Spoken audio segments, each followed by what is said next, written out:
प्यारे विद्यार्थियों, आप सभी का सनराइज स्कूल कठुमर की ओर से स्वागत करता हूं और ऑनलाइन क्लास में आप सभी का स्वागत है, जिसमें कक्षा 10th विज्ञान की जनरल साइंस का अध्ययन किया जा रहा है। पिछले लेक्चर में आपको संयोजकता के बारे में थोड़ा सा अध्ययन कराया था, संयोजकता की परिभाषा के बारे में। आज दोबारा से उसको थोड़ा सा रिपीट करते हुए संयोजकता की परिभाषा के बारे में बताते हैं। संयोजकता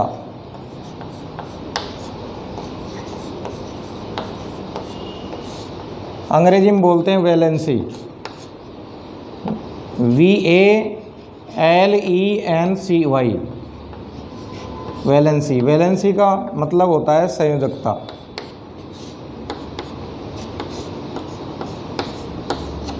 इसकी परिभाषा पिछले लेक्चर में आपको बता दी गई है।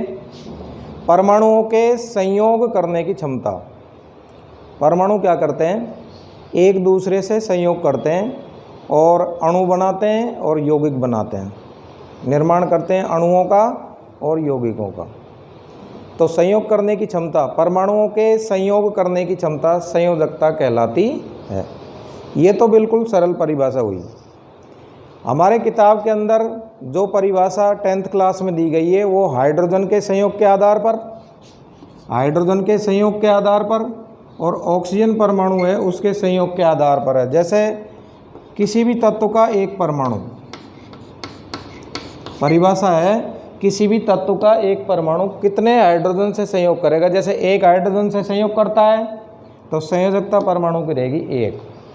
2 हाइड्रोजन से संयोग करता है 2 संयोजकता। 3 हाइड्रोजन से संयोग करता है 3 संयोजकता। जैसे HCl ये जो क्लोरीन परमाणु है ये एक हाइड्रोजन से संयोग कर रहा है तो इस क्लोरीन की संयोजकता 1। H2O ये ऑक्सीजन 2 हाइड्रोजन से संयोग कर रहा है तो 2 हाइड्रोजन से संयोग है तो ऑक्सीजन की संयोजकता 2। PH3 फॉस्फोरस 3 हाइड्रोजन से संयोग कर रहा है तो संयोजकता 3। या ऑक्सीजन परमाणुओं के जितने ऑक्सीजन के जितने परमाणुओं से संयोग करेगा ये परमाणु, उसकी संख्या का दुगुना। जैसे N2O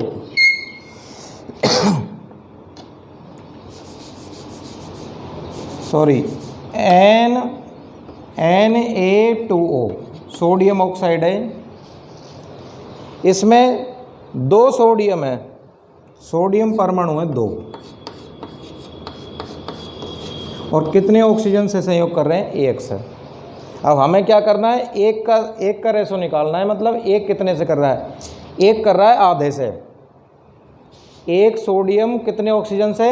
1/2 से कर रहा है तो 1/2 का डबल करेंगे जब आएगा 1 तो सोडियम की संयोजकता आती है 1।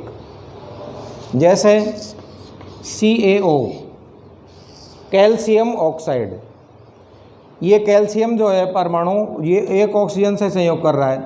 अब 1 ऑक्सीजन संयोग कर रहा है तो 1 ऑक्सीजन का दुगुना करेंगे जब आएगा 2 तो कैल्शियम संयोजकता आएगी।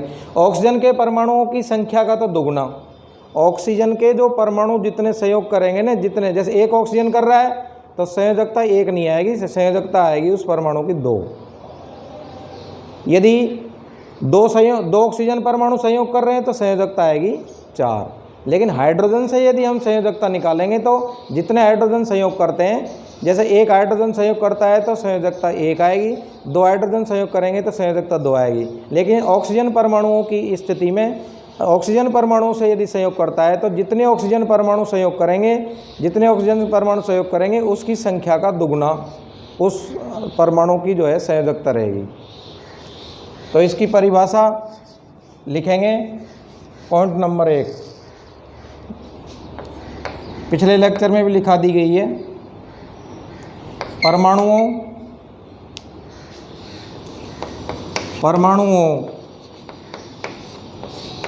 के संयोग करने की क्षमता संयोजकता कहलाती है। संयोजकता कहलाती है।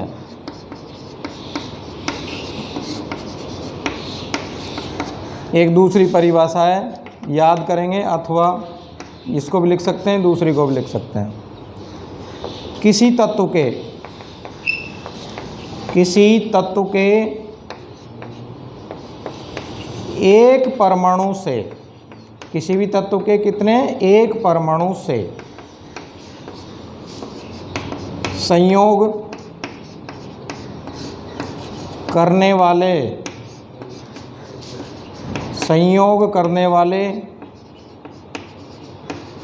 हाइड्रोजन परमाणुओं की संख्या,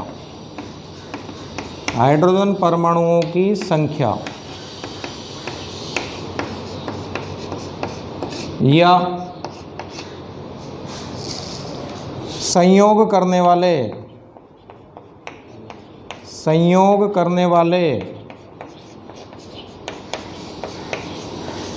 ऑक्सीजन परमाणुओं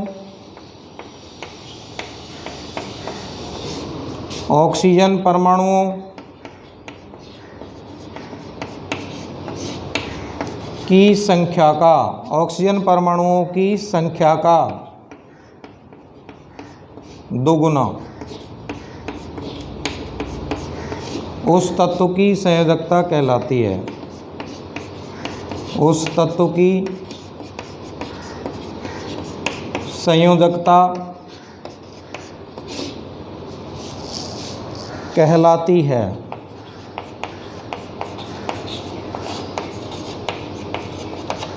यहाँ तक ये परिभाषा आपको पिछले लेक्चर में करा दी गई है। अब दूसरी बात ये है कि संयोजकता किसके आधार पर ज्ञात करते हैं, मतलब संयोजकता निकालते कैसे हैं, तत्व की संयोजकता कैसे निकालते हैं। परमाणु के बाह्यतम कोश में, अंदर वाले कोश में नहीं, जो बाहर का कोश रहेगा, परमाणु के बाह्यतम कोश में उपस्थित जो इलेक्ट्रॉन होते हैं उनके आधार पर संयोजकता ज्ञात की जाती है। अब परमाणु क्या करते हैं, परमाणु जो होते हैं वो स्थायी होने के लिए अष्टक पूर्ण करने की कोशिश करते हैं। अष्टक का मतलब होता है बाह्यतम कोश में 8 इलेक्ट्रॉन करने की कोशिश करेगा परमाणु। किसी भी परमाणु के बाह्यतम कोश में यदि 8 इलेक्ट्रॉन है तो वो स्थायी हो जाता है, वो संयोग नहीं करेगा, निष्क्रिय हो जाता है, ना इलेक्ट्रॉन त्यागेगा ना इलेक्ट्रॉन ग्रहण करेगा। लेकिन यदि बाह्यतम कोश में इलेक्ट्रॉनों की संख्या 8 नहीं है तो वो इलेक्ट्रॉन या तो त्यागेगा या ग्रहण करेगा। तो परमाणु स्थायी होने के लिए अष्टक पूरा करेंगे, और अष्टक पूरा करेंगे तो उसके आधार पर संयोजकता ज्ञात होगी। जैसे माना कि किसी परमाणु के बाह्यतम कोश में, जैसे ये बाह्यतम कोश है, ये नाभिक है, बाह्यतम कोश है, बाह्यतम कोश में इलेक्ट्रॉन है 1। अब 1 इलेक्ट्रॉन है बाह्यतम कोश में, तो 8 करने के लिए कितने चाहिए, 7 इलेक्ट्रॉन उसको मिलेंगे नहीं कहीं से भी। वो क्या करेगा, आसानी से 1 इलेक्ट्रॉन त्यागेगा। जैसे ये पहली कक्षा है, ये दूसरी है, तो ये कक्षा इसकी समाप्त हो जाएगी और ये वाली है ना, इसमें 8 रहेंगे पहले ही। यदि बाह्यतम कोश में 1 इलेक्ट्रॉन है तो वो इलेक्ट्रॉन त्यागने की कोशिश करेगा और संयोजकता आ जाएगी 1। यदि बाह्यतम कोश में 1 इलेक्ट्रॉन है, बाह्यतम कोश में इलेक्ट्रॉन की संख्या 1 है, तो संयोजकता भी 1 आएगी, और वो भी सामान्यतः किसकी आएगी, धनात्मक आएगी। धनात्मक मतलब प्लस। इलेक्ट्रॉन त्यागने पर, जैसे इलेक्ट्रॉन है और इलेक्ट्रॉन त्याग रहा है कोई, इलेक्ट्रॉन का जब त्याग होता है, इलेक्ट्रॉन जब निकलते हैं तो धनमूलक तैयार होता है, मतलब प्लस आता है। जैसे 1 इलेक्ट्रॉन त्यागेगा 1 प्लस, 2 इलेक्ट्रॉन त्यागेगा 2 प्लस, 3 इलेक्ट्रॉन त्यागेगा 3 प्लस। इसका मतलब ये है कि यदि कोई परमाणु बाह्यतम कोश में से इलेक्ट्रॉन त्यागता है, बाह्यतम कोश में से इलेक्ट्रॉन त्यागता है तो वो संयोजकता उसकी प्लस की आएगी। जैसे सोडियम का परमाणु क्रमांक है 11, परमाणु क्रमांक 11 है। अब इसमें जब इलेक्ट्रॉन भरते हैं इलेक्ट्रॉनिक विन्यास के अनुसार, तो पहली कक्षा में तो 2 और दूसरी में 8 और तीसरी में 1। ये बाद में बताएंगे, अभी जब चैप्टर चालू होएगा, अंदर जब चैप्टर चालू होगा जब समझ में आ जाएगा। पहली कक्षा में 2 इलेक्ट्रॉन, दूसरी वाली में 8 इलेक्ट्रॉन और तीसरी वाली में 1। मतलब ये है, ये तो नाभिक है, ये पहली कक्षा है, इसमें तो कितने इलेक्ट्रॉन 2। इससे ऊपर वाली में कितने 1 2 3 4 5 6 7 8 और ये तीसरी वाली में कितना रहेगा, तो ये इसकी बाह्यतम कोष हो गया। अब ये क्या करेगा, अब ये स्थायी होने के लिए 1 इलेक्ट्रॉन त्याग देगा, 1 इलेक्ट्रॉन त्यागेगा ये वाला। अब इसने कितना इलेक्ट्रॉन त्यागा 1, तो सोडियम की संयोजकता आती है +1, सोडियम की संयोजकता आती है +1। जैसा ऑक्सीजन है, ऑक्सीजन का परमाणु क्रमांक है 8। इलेक्ट्रॉन जब भरे जाते हैं तो पहली कक्षा में 2 भरे जाएंगे, बाकी कितने बच गए 6। अब 6 इलेक्ट्रॉन इसके पास मौजूद है बाह्यतम कोष में, मतलब ये नाभिक है, ये तो 2 इलेक्ट्रॉन हो गए और ये हो गए 1 2 3 4 5 6। अब इसको 2 इलेक्ट्रॉन आराम से मिल जाएंगे, ये ग्रहण करेगा। अब ग्रहण करने पर क्या है, ये 2 इलेक्ट्रॉन ग्रहण करेगा, 2 इलेक्ट्रॉन ग्रहण करेगा तो ऑक्सीजन की संयोजकता 2- आती है। इलेक्ट्रॉन त्यागने पर, इलेक्ट्रॉन त्याग किसी परमाणु के द्वारा या इलेक्ट्रॉन त्यागने पर धनमूलक बनता है, मतलब धनायन। और यदि इलेक्ट्रॉन ग्रहण किए जाते हैं तो ऋणमूलक तैयार होता है। अब हमें क्या करना है, धन ऋण को तो छोड़ दो। अब हमें ये है कि यदि बाह्यतम कोष में 1 इलेक्ट्रॉन है तो संयोजकता सामान्यतः है, बाह्यतम कोष में यदि 1 इलेक्ट्रॉन है तो सामान्यतः संयोजकता 1 आएगी। पूछने लग जाए कोई, भाई किसकी आएगी, प्लस की आएगी। 2 इलेक्ट्रॉन है तो दोनों को त्याग देगा 2+, 3 इलेक्ट्रॉन है तो तीनों को त्याग देगा 3+, 4 इलेक्ट्रॉन यदि हैं, बाह्यतम कोष में 4 इलेक्ट्रॉन है तो वो 4 इलेक्ट्रॉन होने पर वो जो है 4 त्याग भी सकता है, 4 ग्रहण भी कर सकता है, मतलब प्लस की भी हो सकती है माइनस की, लेकिन आएगी 4। और 4 का साझा भी कर सकता है। साझेदारी में और जो सहसंयोजकी बंध बनते हैं उसमें साझा और होता है इलेक्ट्रॉन का। लेकिन 5 इलेक्ट्रॉन होने पर सामान्यतः, 5 इलेक्ट्रॉन होने पर सामान्यतः परमाणु को आराम से 3 इलेक्ट्रॉन मिल जाते हैं, मतलब वो ग्रहण करेगा तो -3। 6 इलेक्ट्रॉन यदि मौजूद हैं 6 तो उसको 2 मिल जाएंगे तो -2। 7 इलेक्ट्रॉन यदि मौजूद हैं उसके बाह्यतम कोष में तो इलेक्ट्रॉन उसको 1 मिल जाएगा -1। और 8 इलेक्ट्रॉन यदि है तो वो ना इलेक्ट्रॉन त्यागेगा ना इलेक्ट्रॉन, क्योंकि उसका अष्टक पूर्ण है, वो स्थायी है। लेकिन अब इसमें हीलियम को छोड़कर परमाणु क्रमांक 2 है, हीलियम का परमाणु क्रमांक होता है 2। ये नाभिक है, ये पहली कक्षा है और पहली कक्षा में 2 इलेक्ट्रॉन। नाभिक के पास वाली कक्षा, नाभिक के जो नज़दीक प्रथम कक्षा होती है उसमें 8 इलेक्ट्रॉन नहीं आते हैं, केवल अधिकतम इलेक्ट्रॉनों की संख्या आती है, कितनी 2 आती है, तो 2 से ही स्थायी हो जाएगा।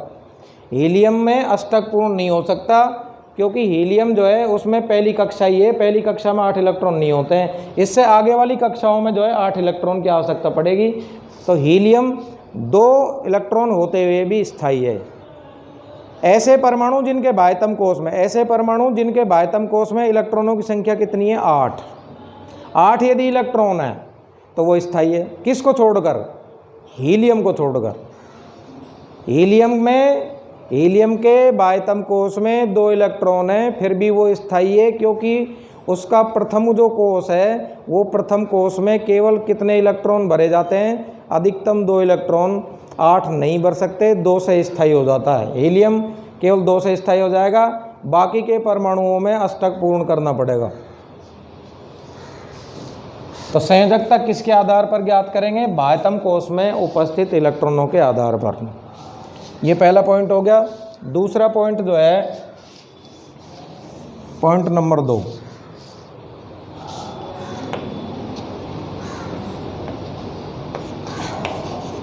किसी तत्व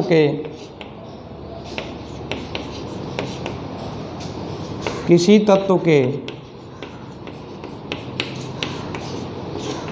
परमाणु की किसी तत्व के परमाणु की संयोजकता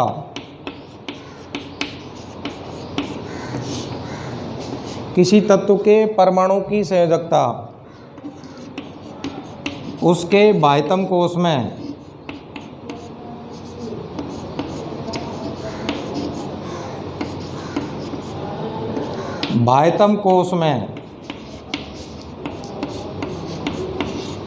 उपस्थित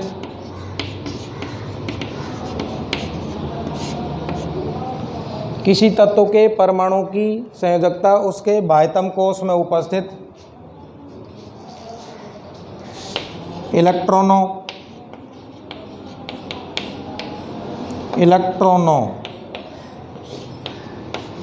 के आधार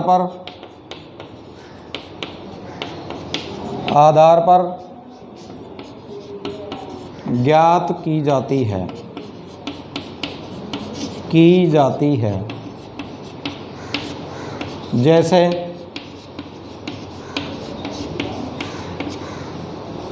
स्मॉल ए नंबर पॉइंट। कैसे ज्ञात करते हैं?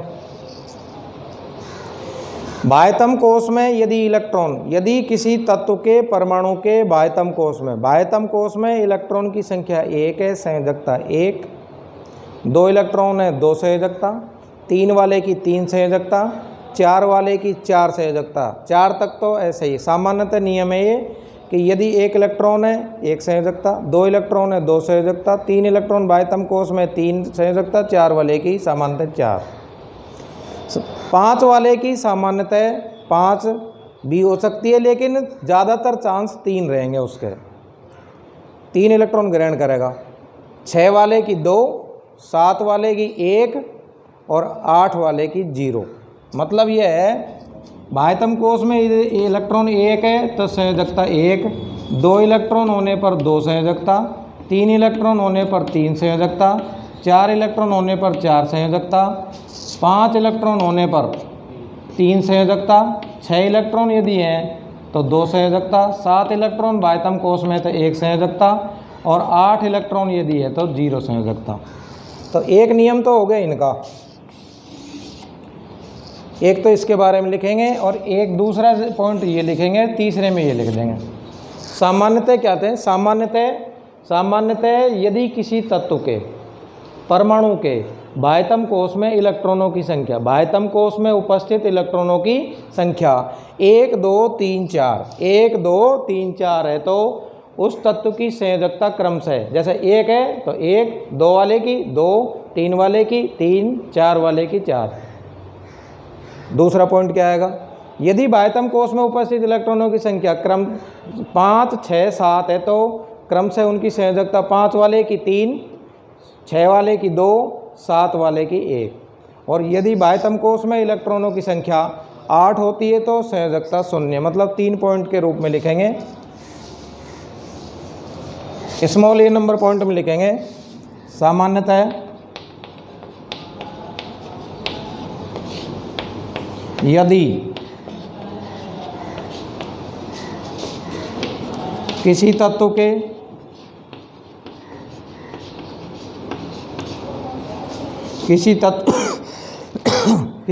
के परमाणु के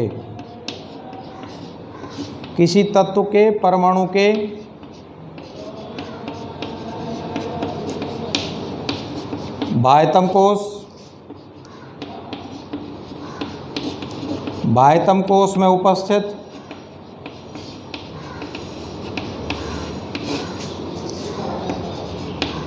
इलेक्ट्रॉनों की संख्या, बाह्यतम कोश में उपस्थित इलेक्ट्रॉनों की संख्या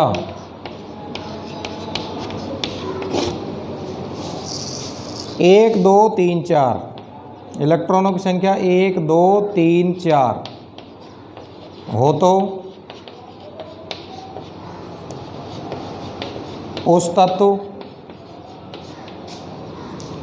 तत्व की संयोजकता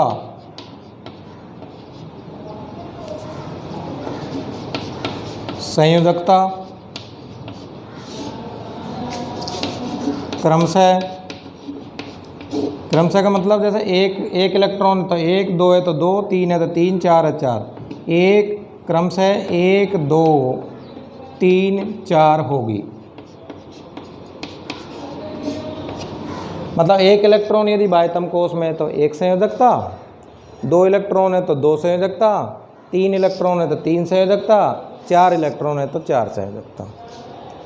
दूसरा नियम ये रहेगा, बाह्यतम कोश में उपस्थित इलेक्ट्रॉनों की संख्या 5, 6, 7 होने पर 5 वाले की रहेगी 3, क्योंकि 3 इलेक्ट्रॉन ले लेगा वो, सामान्यतः ये नियम है। और 6 वाले को जो है 2 मिल जाएंगे, 2 हो जाएगी। 7 वाले की मतलब 5 वाले की 5 भी हो सकती है, लेकिन ज़्यादातर कंडीशन ये, वो विशेष परिस्थितियों में त्याग भी सकता है 5, लेकिन ज़्यादातर परिस्थिति उसके लिए अच्छी ये रहेंगी कि वो 3 इलेक्ट्रॉन ग्रहण करेगा। तो सामान्यतः नियम यह है कि 5 इलेक्ट्रॉन बाह्यतम कोश में है तो संयोजकता उसकी सामान्यतः 3 आएगी, 6 वाले की 2 आती है, 7 वाले की जो है 1 आती है। बी नंबर पॉइंट लिखेंगे स्मॉल बी, यदि किसी तत्व के परमाणु के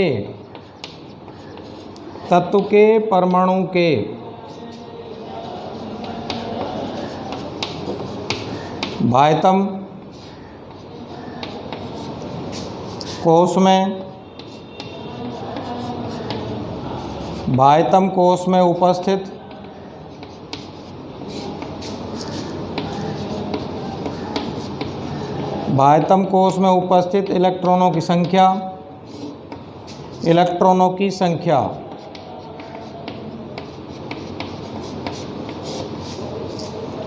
5, 6, 7 हो तो उस तत्व की संयोजकता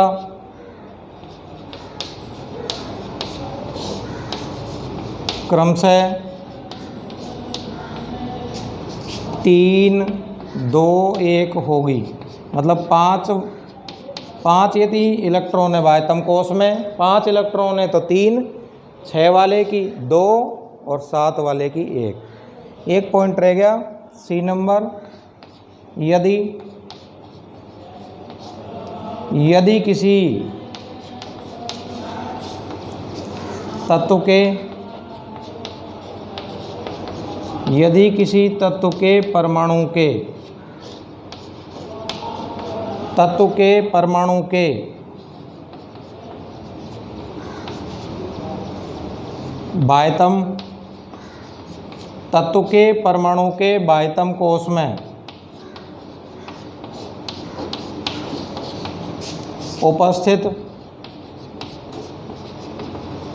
बाह्यतम कोश में उपस्थित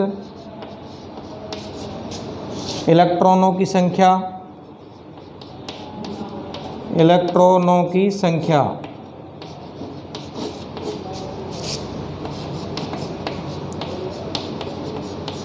8 हो तो उस तत्व की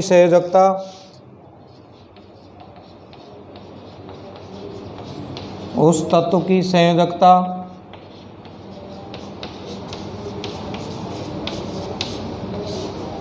शून्य होगी, मतलब 0 होगी, 0 होगी। उस तत्व की संयोजकता 0 होगी। एक बार दोबारा रिपीट करते हैं, यदि किसी तत्व के परमाणु के बाह्यतम कोश में उपस्थित इलेक्ट्रॉनों की संख्या 1 है तो सामान्यतः उसकी संयोजकता भी 1 होती है।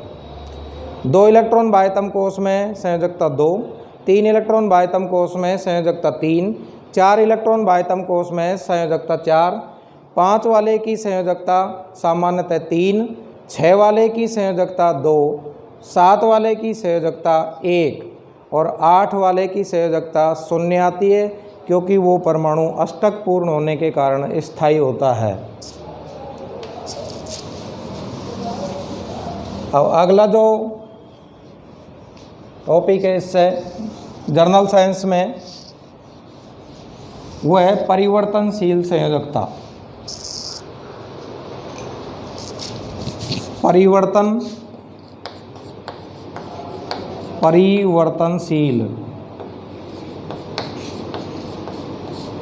संयोजकता। परिवर्तनशील संयोजकता।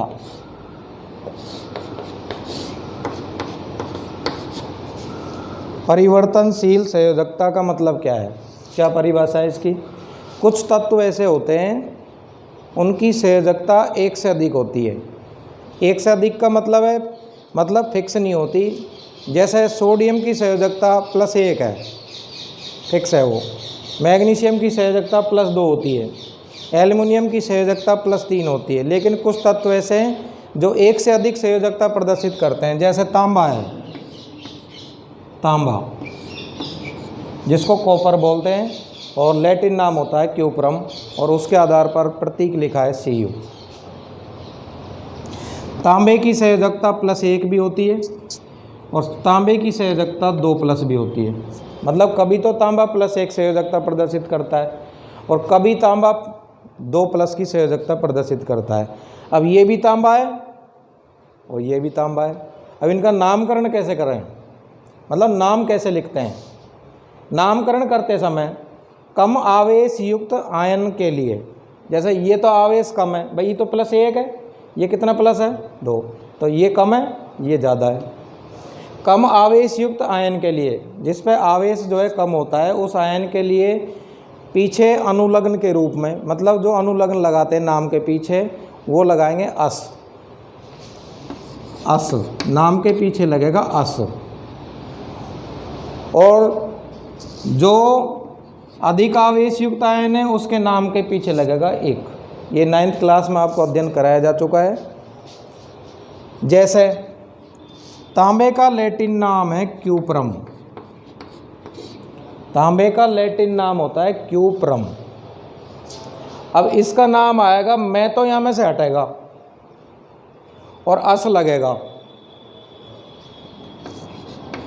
क्यूप्रस। मैं को हटा करके और इसके पीछे अस लगेगा, तो नाम हो गया इसका क्यूप्रस। और इसका नाम क्या आएगा? इक लगेगा, क्यूप्रिक।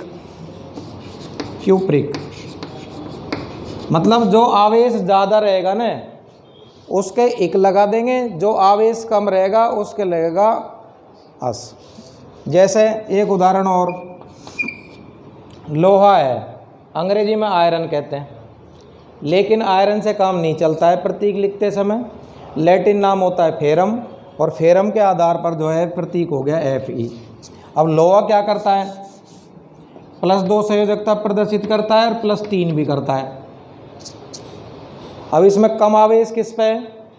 2+ कम है और 3+ ज़्यादा है। अब इसका नाम क्या आएगा? फेरस। भाई नाम है, लैटिन नाम है फेरम। फेरम में से क्या है, मैं हटा देंगे। इसका लैटिन नाम लोहे का होता है फेरम।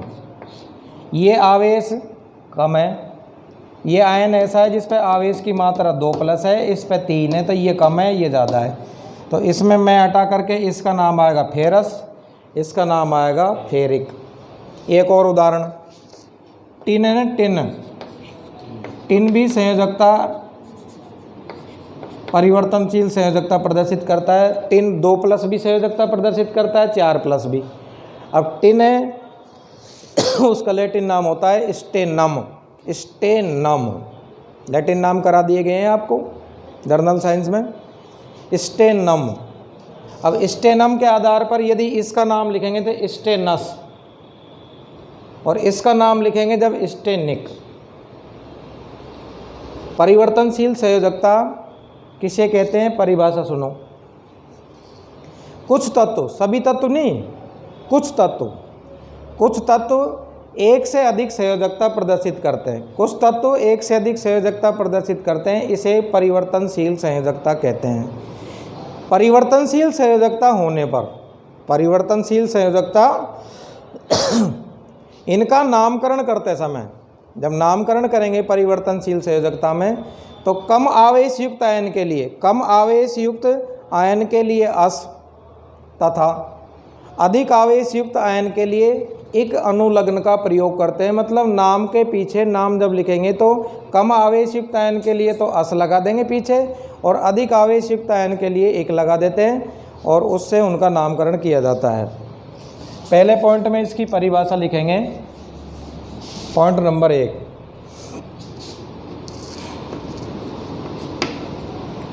कुछ तत्वों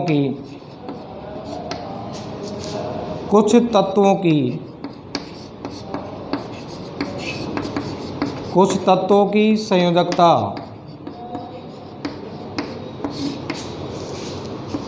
एक से अधिक होती है, एक से अधिक होती है।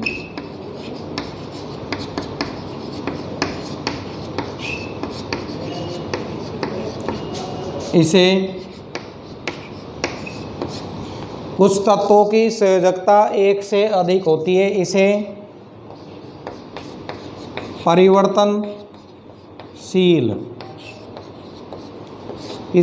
परिवर्तनशील संयोजकता कहते हैं। परिवर्तनशील संयोजकता कहते हैं।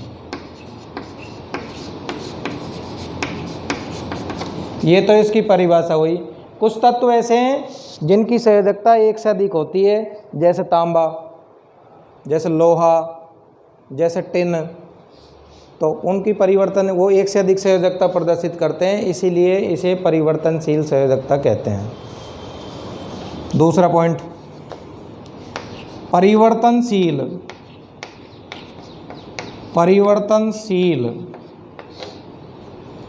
संयोजकता, परिवर्तनशील संयोजकता होने पर, परिवर्तनशील संयोजकता होने पर इनका नामकरण, इनका नामकरण करते समय, नामकरण का मतलब नाम लिखते समय, नामकरण करते समय, नामकरण करते समय कम आवेश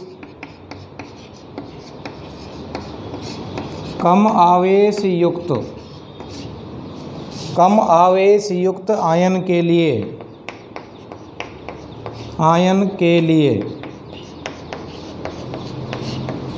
अस इन्वर्टेड कोमे में बंद, कम आवेश युक्त आयन के लिए अस तथा अधिक आवेश युक्त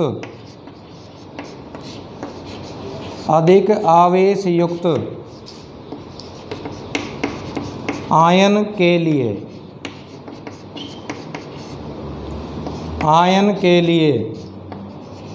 एक इन्वर्टेड कोमे में बंद, एक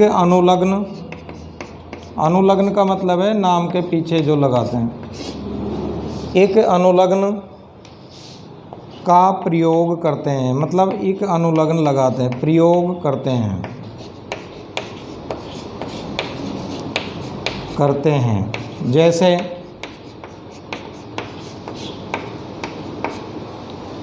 अब नाम लिखते समय क्या करेंगे, कम आवेश युक्त आयन रहेगा उसके पीछे अस लगा देंगे, अधिक आवेश युक्त आयन रहेगा उसके पीछे एक लगा देंगे, उनका नाम हो जाएगा।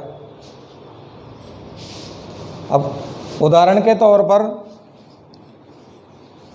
एक सारणी से समझा देंगे। सारणी बना करके एक कॉलम तैयार करेंगे क्रम संख्या, दूसरा है तत्व का नाम,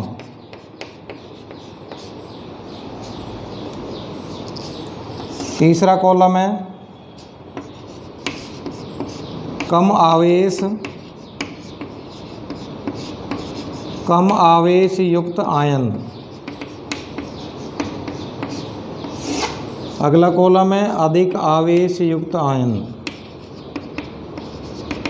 आवेश युक्त आयन, अधिक आवेश युक्त आयन।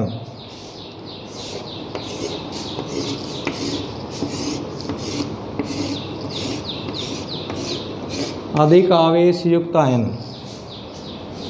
ये सारणी तैयार होगी। इसमें एग्जाम्पल के तौर पर समझाएंगे परिवर्तनशील संयोजकता वो। इसमें क्रम संख्या लिख देंगे, तत्व का नाम क्या है, कम आवेश युक्त आयन को इसमें लिख देंगे, अधिक आवेश युक्त आयन को इसमें लिखेंगे। जैसे 1 नंबर पॉइंट में लिखेंगे, जैसे तत्व का नाम है तांबा। अब तांबे का लैटिन नाम ब्रैकेट में लिखेंगे, तांबे का लैटिन नाम होता है क्यूप्रम, ये इसका लैटिन नाम है। अब तांबा क्या करता है, तांबा संयोजकता प्रदर्शित करता है +1 और +2, मतलब 2+। कम आवेश वाले को इसमें लिख दिया भाई, 1+ और 2+, ये छोटा हो गया, ये उससे अधिक हो गया। अब इसका नाम लिखेंगे क्यूप्रस। कम आवेश युक्त आयन के लिए अस लगाते हैं, तो इसका नाम आएगा क्यूप्रस और इसका नाम आएगा क्यूप्रिक। क्यूप्रिक।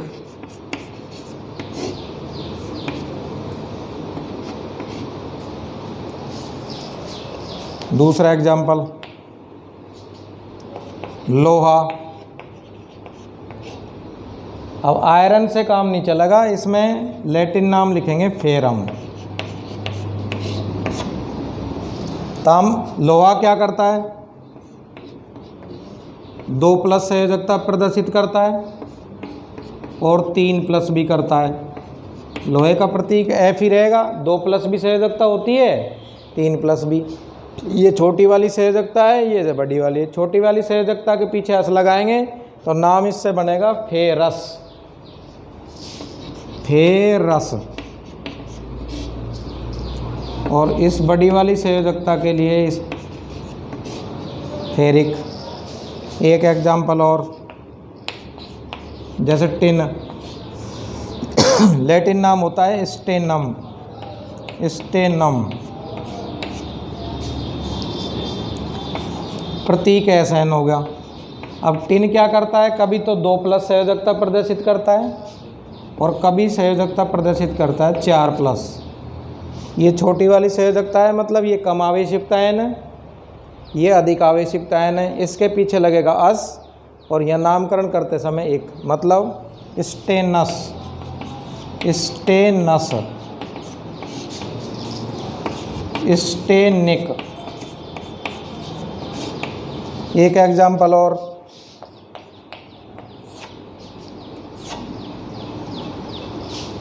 सीसा। इसको लेड भी बोलते हैं, लेकिन लैटिन नाम है प्लम्बम। प्लम्बम। सीसा क्या करता है, 2+ संयोजकता भी प्रदर्शित करता है और 4+ भी करता है। ज़्यादातर संयोजकता 2+ करता है। अब इसका नाम क्या आएगा, प्लम्बस। प्लम्बस। प्लम्बस। और इसके लिए प्लम्बिक। ये परिवर्तनशील संयोजकता के बारे में। कुछ भी नहीं करना है, बिल्कुल सिंपल सी बात है। कुछ तत्व ऐसे हैं जो कुछ तत्वों की संयोजकता 1 से अधिक होती है, इसे परिवर्तनशील संयोजकता कहते हैं। नामकरण जब उनका करते हैं, मतलब नाम लिखते हैं, तो कम आवेश जिस पर रहेगा, कम आवेश युक्त आयन के लिए पीछे लगाएंगे अस और अधिक आवेश युक्त आयन के पीछे लगाएंगे एक, मतलब अनुलग्न के रूप में।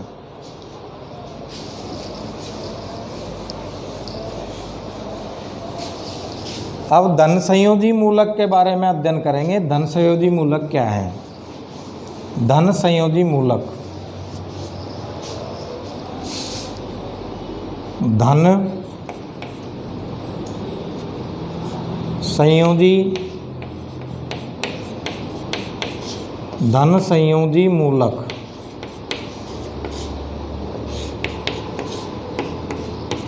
दूसरे रहेंगे ऋण संयोजी मूलक।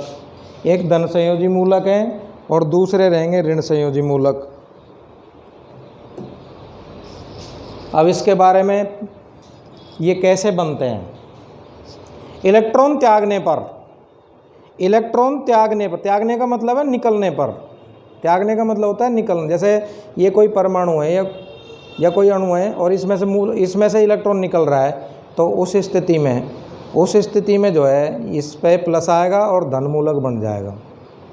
इलेक्ट्रॉन त्यागने पर धन मूलक बनता है।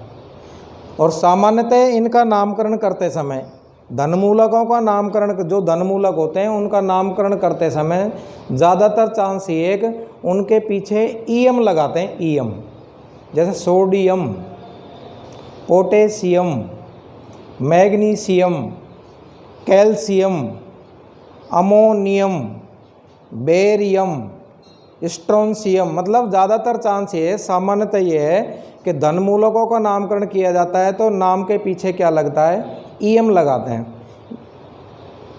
पहला पॉइंट, परिभाषा लिखेंगे। इलेक्ट्रॉन त्यागने पर, इलेक्ट्रॉन त्यागने पर धन मूलक बनता है। इलेक्ट्रॉन त्यागने पर धन मूलक बनता है। दूसरा पॉइंट, इनका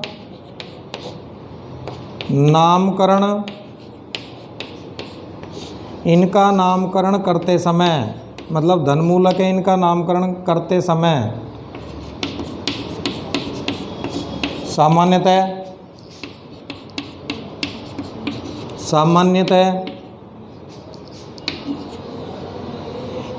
ईएम इन्वर्टेड कॉमा में बंद अनुलग्न